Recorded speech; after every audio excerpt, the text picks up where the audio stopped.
we work to strengthen Malaysian opposition parties.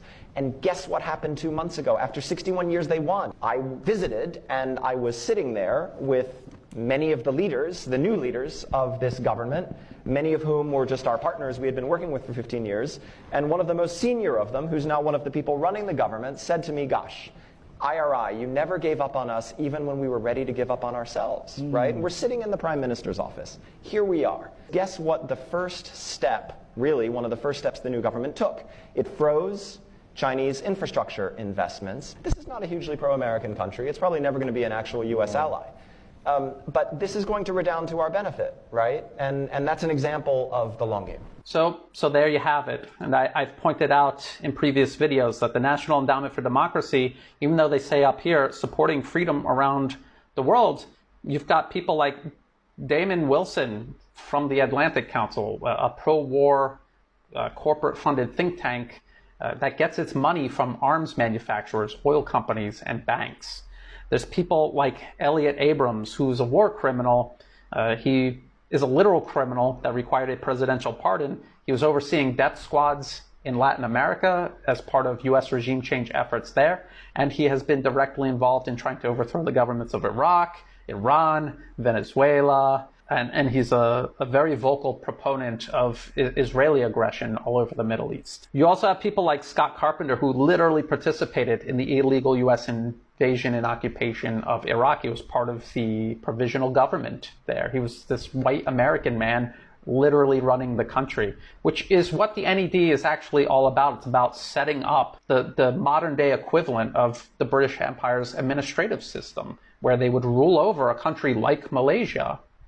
They would get locals into the administrative system to help run it, but ultimately everything that administrative system did was to serve the British Empire. This is what the NED is setting up in countries like Malaysia, Myanmar, here in Thailand, everywhere. Everywhere the NED is active, this is what they're doing. It's modern day imperialism. And I talked about the regional effort the US is involved in to create chaos in all of these countries, not just Malaysia, but also Thailand, Myanmar. They were doing it in Hong Kong.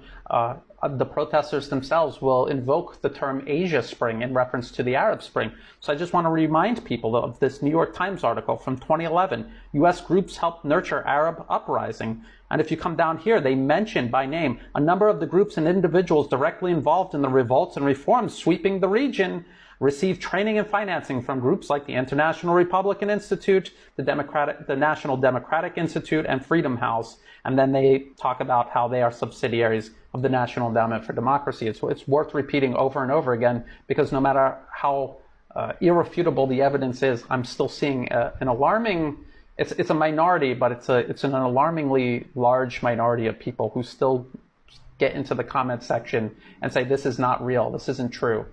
If you don't believe any of this information, go to the video description. I put the links to all of these. You can look with your own eyes. You could go to Malaysia Kini's own website and see where they list the National Endowment for Democracy as one of their funding sources. Or George Soros' Open Society is one of their funding sources. Regarding Anwar Ibrahim here, who liked to participate at the Bersih protests out in the streets, people have tried to deny that Anwar Ibrahim is a U.S. puppet. And that's after watching a video where I show a photo of him literally in Washington, D.C. with the president of the NED participating in an NED event. This is from the 2007 NED annual report, their Democracy Award. If you go down to page 3, zoom into this picture. That's Anwar Ibrahim right there to the left. And there's his name right there, Anwar Ibrahim. This is him in Washington, D.C. That's the president of the NED. You could see everyone from the NED, the NDI. This is another NED subsidiary, CIPE. They're all there. He's hanging out with all of them. And if you're like, well, that's 2007. That's a long time ago. Maybe he's changed. This is from 2019. Right here, that's him talking. The Embassy of Canada and the National Endowment for Democracy present the 5th Annual Seymour Martin Lipset Lecture on Democracy in the World, featuring Anwar Ibrahim, President, People's Justice Party of Malaysia, on confronting authoritarianism. Where?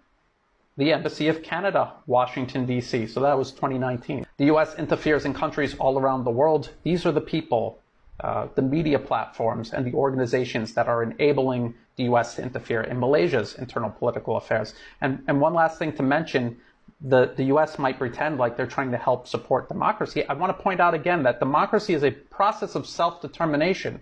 If a foreign country is involved in your democratic process, they're not helping it, they are undermining it. That is called foreign interference.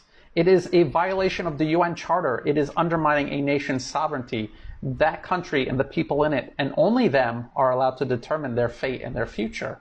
The US trying to influence that is a violation of the UN Charter. So I'm sure in the comment section of this video, I'm still going to have people say that it's fake. If you are on the fence or you are genuinely open-minded and an honest person, please go to the video description and look at the links and look at it for yourself. I'm not making this up. These aren't photoshopped. Check it out for yourself. Nobody said that you have to be happy with your current government, but make sure when you're in the frying pan, you don't jump out into the fire. This is what happened in 2011 during the Arab Spring. People were legitimately upset with their governments. The US had opposition groups out into the streets, draw these people out, and helped trigger a chain of events that have destroyed entire countries ever since, just ruined the lives of millions of people from North Africa to Central Asia and everywhere in between. Asia needs to be careful. They need to avoid doing this. The Arab Spring, it could be argued that maybe people didn't see it coming. When you have protesters out in the street, backed by the US government, shouting, "Asia Spring," they're telling you that they're going to do it again. Are we going to wake up and stop them in time? If you thought this video was useful, please like and share it. Think about subscribing. It's free to do and it helps the channel grow. Again, please check the video description for all of the links that I just talked about. There's also ways in the video description where you can help support my work, either through a one-time donation or by becoming a Patreon member. Through Patreon, you can help support my work month to month. I give some of my Patreon members a sneak peek at upcoming videos. There's channels of communication where we can share ideas and kind of build a community around this work. For people who are helping, even if you're just sharing my articles, or putting a kind comment in the comment section, thank you very much. All of that help is appreciated. And to everyone, as always, thank you for watching.